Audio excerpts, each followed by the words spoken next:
Another day in crypto, but you bet your ass there's also yet another crypto lawsuit. Or rather, another SEC charge. Take a look at this right here.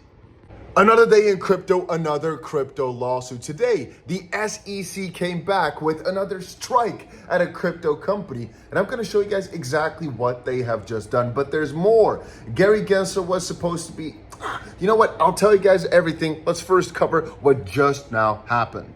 Yeah, so before we're going to get into the Gary Gensler stuff, the SEC just 9 minutes ago charged Trust Token and TrueCoin with defrauding investors. It's just a few minutes old.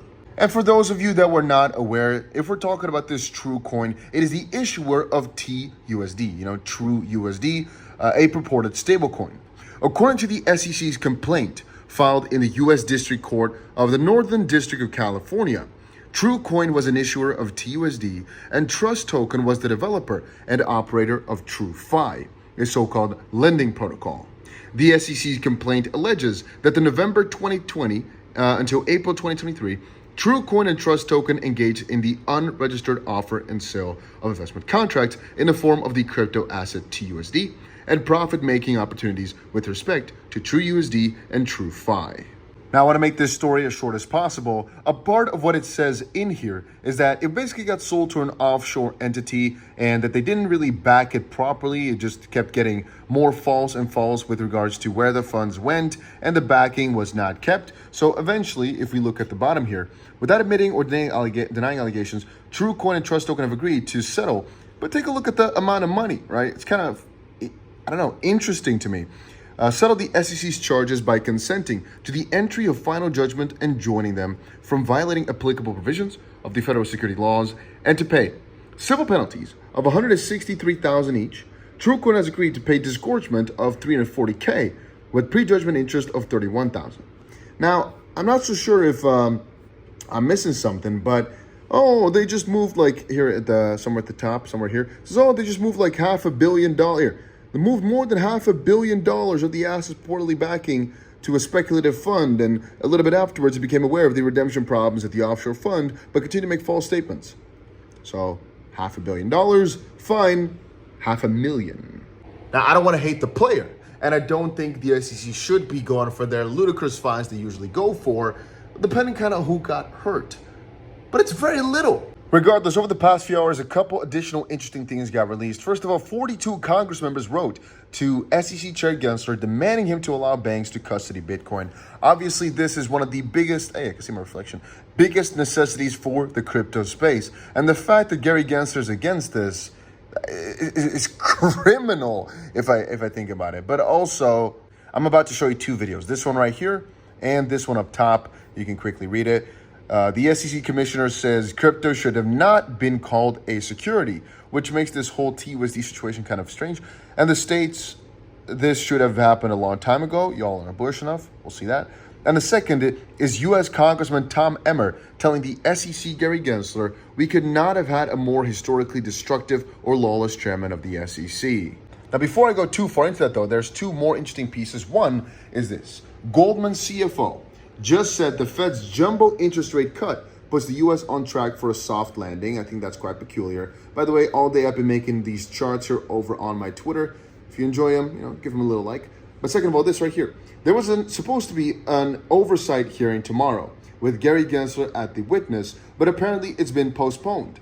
Not exactly sure why, and not exactly sure until when. They didn't put up a new date. We just know that from tomorrow, 10 a.m., it's now been postponed until a further future date. Anyway, let's take a look at the videos I was just talking about. Because once more, we all know all the big money, right? This is the Bitwise chief investment officer. The most powerful people in finance are allocating to crypto. The most powerful people, they're all coming for this stuff. The only thing keeping them back seems to be Mr. Gary Gensler and a couple of the goons. Let's take a look. The SEC broke the law, your attorneys lied to the court, and no one in your leadership here in D.C. has been held accountable. That tracks. Seems like business as usual here in Washington. Okay, switching gears very quickly. It's been recently reported that Vice President Harris has finally said she'd craft clear rules of the road for the digital asset space if she becomes president. Is this your approach too, sir? Or do you think she's rebuking you because she doesn't think you've done a good enough job establishing these clear rules over the last 3 years of her administration? I think that there's laws in place. If Congress wishes to change them, they'll change them. But we are enforcing the laws, and there are many Reclaiming people my in this time. field So you don't that are think not she's following rebuking the laws. Reclaiming my time. Well, it's very interesting that you view your performance that way, because we have a litany of court cases, extraordinary confusion in the marketplace, and millions of Americans pining for clarity from you. You've abused the agency's enforcement tools, and you've even baited companies eager to comply with you, only to hit them with enforcement actions. You've retaliated against businesses and people who have come before this committee to talk about the next generation of American finance. And perhaps, somehow, worst of all, you've made up the term crypto asset security. This term is nowhere to be found in statute. You made it up. You never provided any interpretive guidance on how crypto asset security might be defined within the walls of your SEC. Yet, you made the broad proclamation that you believe a majority of tokens are crypto asset securities.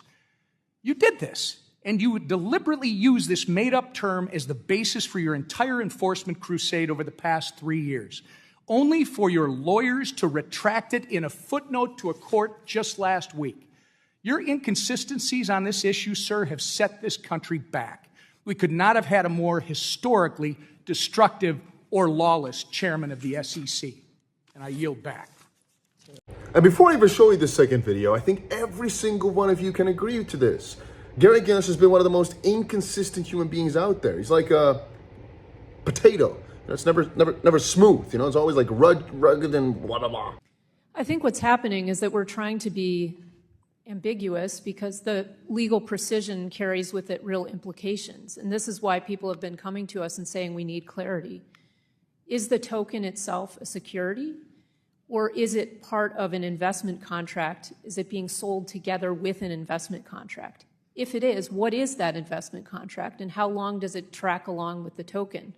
By using imprecise language, we've been able to sort of suggest that the token itself is a security apart from that investment contract, which has implications for secondary sales. It has implications for who can list it. And I think this is absolutely, we've fallen down on our duty as a regulator not to be precise. And so tucking into a footnote that, yes, we admit that now actually the token itself is not a security, that's something that we should have admitted long ago and then started wrestling with the difficult questions. Right. So regardless, though, from today on forward, the content's going to start rolling back out. Had a crazy busy week over in Singapore. And guys, there's a lot of good stuff coming, right? If you're watching this channel, I cannot guarantee you nothing. Zero. But I think good things are going to come for every single one of you who's been supporting throughout all this time, because I'm planning like a maniac. I want every single one of you to do well, and I'm going to make sure it happens. That's about it. See you guys again in another one, hopefully tomorrow.